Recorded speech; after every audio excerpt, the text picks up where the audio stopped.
Salut tout le monde, très heureux de vous retrouver aujourd'hui pour une vidéo achat récent. C'est la numéro 59 si je ne me trompe pas. Et au programme aujourd'hui, il y aura du Blu-ray 4K, un DVD et même du boîtier métallique. Écoutez, on commence d'entrée, allez hop, c'est parti, avec un petit film que je me suis trouvé au Luxembourg. Un film que j'ai trouvé, c'est une édition allemande apparemment. Il s'agit de Fighting with My Family. Un film sur la catcheuse, d'une histoire à peu près vraie apparemment, sur la catcheuse, comment elle s'appelait, Paige, avec, ce qui m'a attiré le plus en fait, c'était qu'il y avait Dwayne Johnson dedans, dans le rôle de The Rock, donc dans son propre rôle, et ça m'a fait plutôt marrer. Apparemment les notes étaient plutôt bonnes, c'est un bon divertissement. Donc je me suis dit pourquoi pas, je vais le tenter. Et ben écoutez, je l'ai regardé et je l'ai trouvé vraiment cool. Donc cette petite édition allemande qui comporte bien une VF et des sous-titres français également, parce qu'il me semble qu'en France il n'existe pas en Blu-ray si je me trompe pas.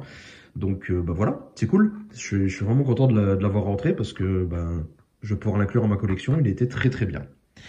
Le deuxième Blu-ray de cette sélection, il s'agit d'un film d'animation japonais cette fois-ci. Il s'agit du Garçon et de la Bête. Le Garçon et la Bête, un film d'animation vraiment génial qui m'a bluffé. En fait, je vais vous lire un petit peu le résumé pour peut-être vous donner un petit peu envie. Alors, Shibuya, le monde des humains, et Jutangai, je sais plus comment ça se prononce, le monde des bêtes. C'est l'histoire d'un garçon solitaire et d'une bête seule, qui vivent chacun dans leurs deux mondes séparés. Un jour, le garçon se perd dans le monde des bêtes, où il devient le disciple de la bête Kametetsu, qui lui donne le nom de Kyuta. Cette rencontre fortuite est le début d'une aventure qui dépasse l'imaginaire. Alors, on n'en dit pas trop dans le synopsis, et j'en suis plutôt content. Mais ce film a été vraiment une belle surprise, parce que on s'attache beaucoup aux personnages avec leur personnalité très explosive. Comme vous pouvez le voir déjà, avec sur la pochette, on se rend compte un petit peu de leur relation qui va naître. Et écoutez, c'est super bien passé. J'ai pris mon pied. Je me suis beaucoup attaché aux deux personnages, et ça a bien fonctionné. Donc voilà, je vous recommande, si jamais vous aimez bien un petit peu l'animation japonaise, je vous recommande de voir ce film, il est vraiment pas mal. Ensuite, j'avais profité d'une petite promo chez Amazon, je sais plus c'était quand, je crois que c'était fin octobre, c'était pas c'était pas le c'était le Black Week, je sais plus. Il y avait une promo fin octobre où plein de Blu-ray se retrouvaient en promotion. Enfin bref, j'ai pas pris grand chose hein, ce jour-là. Il me semble que non, je crois que j'ai rien pris de particulier. Je me suis juste pris Bad Boys 1 et 2 en Blu-ray Ultra HD, des films qu'on ne présente plus, qui passent très très bien. J'ai hâte de voir ce que nous réserve le prochain qui va sortir au cinéma très très prochainement, si je me trompe pas.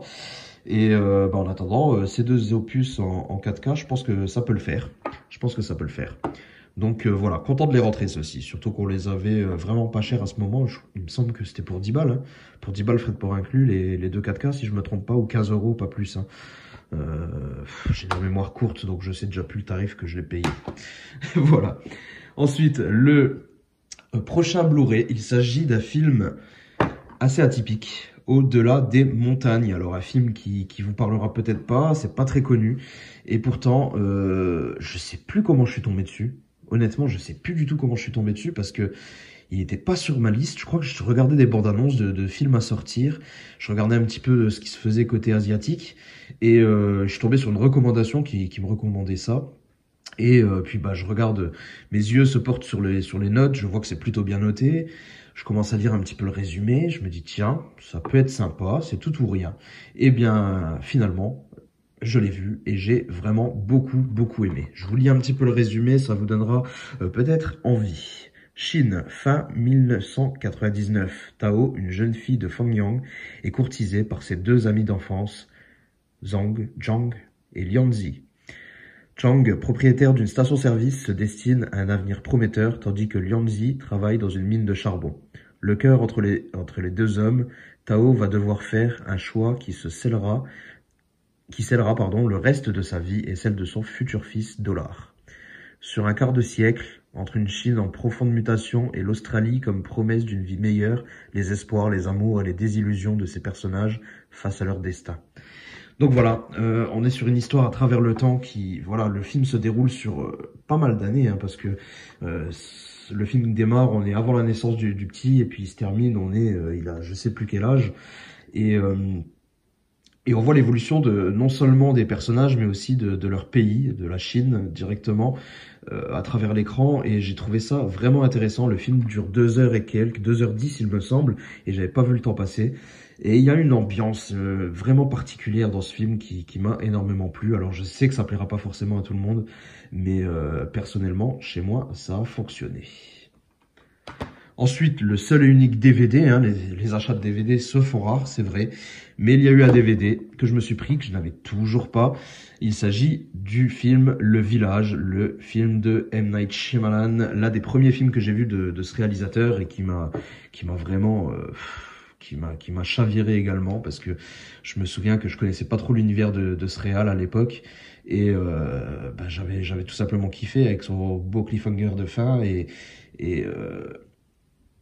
je sais pas, c'est peut-être par ce film que je suis rentré dans l'univers du réalisateur. Non, ça devait être plutôt avec, je sais plus, c'était plutôt avec Sixième Sens après que je suis rentré vraiment dans son univers.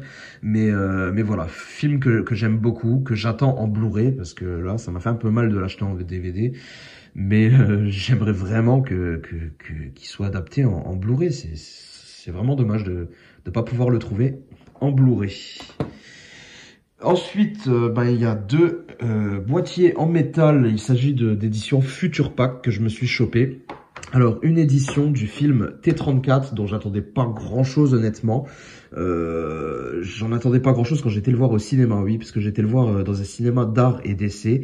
Ça fait 5-6 mois de ça, hein, et j'ai plutôt apprécié. En fait, j'ai été le voir en version originale sous-titrée français, donc en russe, hein, c'est un film russe, et je me suis étonné d'être l'un des seuls dans la salle à parler français. En fait, tout le monde parlait en russe. Je me retrouvais avec des Russes en plein milieu. Je sais pas, apparemment le film a été une espèce de fierté nationale, et ça a beaucoup fait parler de lui dans le milieu, dans la culture russe, et donc forcément ça a attiré tous les gens qui avaient très très envie de le voir. Écoutez, moi j'ai été le voir et je l'ai trouvé vraiment plutôt pas mal. C'était un très bon divertissement, et je m'attendais pas à ça. Je me suis dit tiens, ça va sentir gros la série B à plein nez.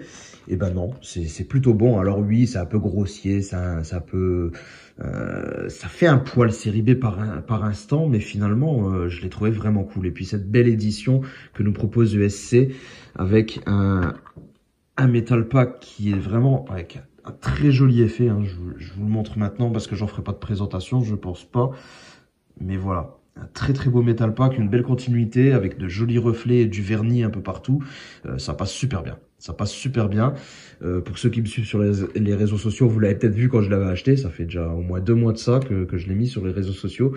Et voilà, j'en suis très très content. Si jamais vous avez l'occasion de le voir, regardez-le. Il vaut le coup d'œil au moins de le voir une fois.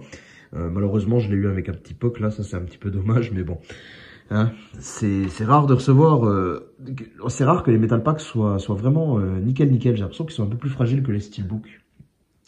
Et le dernier Metal Pack de cette collection, de cette sélection, pardon, il s'agit de la ligne rouge. En fait, quand j'ai reçu les derniers Metal Pack Ghibli, et qui m'ont vraiment charmé parce que je les trouve vraiment très très jolis, je me suis dit tiens, la nouvelle vague qui est sortie là chez la Fnac, il y a eu pas mal de films là qui sont sortis en Metal Pack. Je me suis dit tiens, il y a la ligne rouge, j'ai un steelbook mais j'en suis pas réellement satisfait, le steelbook Zavi très imagé, très personnifié.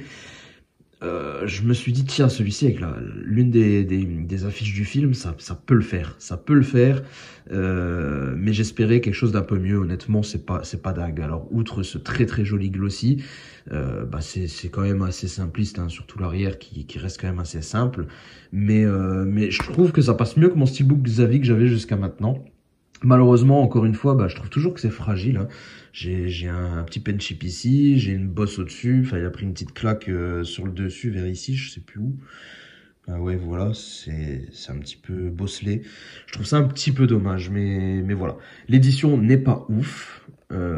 Franchement, c'est pas dingue non plus, mais je trouve que c'est quand même mieux que le steelbook que j'avais. Donc voilà, je vais quand même me calmer sur les Metal Pack parce que j'ai beau dire que ça me dérange pas trop la tranche là dans la collection, mais quand vous commencez à en avoir plein parmi les steelbooks, ben ça fait un peu tâche, honnêtement.